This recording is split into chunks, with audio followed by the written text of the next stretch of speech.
भगवान शिव ने पार्वती जी को उनके पूर्व जन्म के बारे में याद दिलाने के लिए यह कथा सुनाई थी। हरियाली तीज व्रत कथा इस प्रकार है। शिव जी कहते हैं, हे पार्वती, बहुत समय पहले तुमने हिमालय पर मुझे वर के रूप में पाने के लिए घोर तप किया था। इस दौरान तुमने अन्न जल त्याग कर सूखे पत्ते चबाकर दिन व्यतीत किए थे। किसी भी मौसम की परवाह किए बिना तुमने निरंतर तप किया। तुम्हारी इस स्थिति को देखकर तुम्हारे पिता बहुत दुखी थे। ऐसी स्थिति में नारद जी तुम्हारे घर पधारे। जब तुम्हारे पिता ने नारद जी से उनके आगमन का कारण पूछा तो नारद जी बोले, हे गिरिराज, मैं भगवान विष्णु के भेजने पर यहाँ आया हूँ। आपकी कन्या की घोर तपस्या से प्रसन्न होकर वह उससे विवाह करना चाहते हैं। इस बारे में आपकी राय जानना चाहता हूँ। नारद जी की बात सुनकर पर्वतराज अति प्रसन्नता के साथ बोले, हे नारद जी, यदि स्वयं भगवान विष्णु मेरी कन्या से विवाह करना चाहते हैं तो इससे बड़ी कोई बात नहीं हो सकती।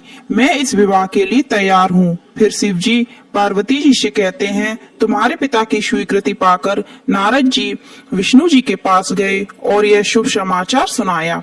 लेकिन जब तुम्हें इस विवाह के बारे में पता चला तो तुम्हें बहुत दुख हुआ। तुम मुझे यानी कैलाशपति शिव को मन से अपना पति मान चुकी थी।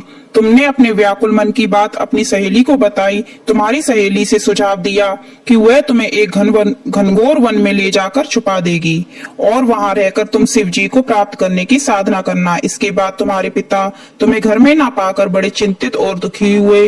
वह सोचने लगे कि यदि विष्णु जी बारात लेकर आ गए और तुम घर पर ना मिली तो क्या होगा। उन्होंने तुम्हारी खोज में धरती पाताल एक करवा दिए, लेकिन तुम ना मिली।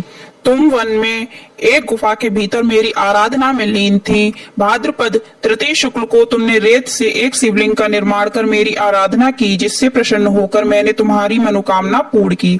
इसके बाद तुमने अपने पिता से कहा कि पिताजी, मैंने अपने जीवन का लंबा समय भगवान शिव की तपस्या में बिताया है और भगवान शिव ने मेरी तपस्या से प्रसन्न होकर मुझे स्वीकार भी कर लिया है। अब मैं आपके साथ एक ही शर्त पर चलूंगी कि आप मेरा विवाह भगवान शिव के साथ ही करेंगे। पर्वतराज ने तुम्हारी इच्छा स्वीकार कर ली और तुम्हें घर वापस ले गए।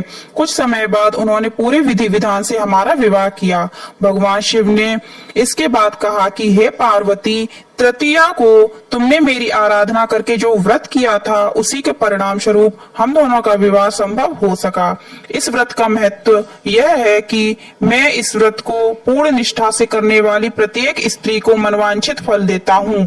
भगवान शिव ने पार्वती जी से कहा कि इस व्रत को जो भी स्त्री पूर्ण श्रद्धा से करेगी उसे तुम्हारी तरह अचल सुहाग प्राप्त होगा।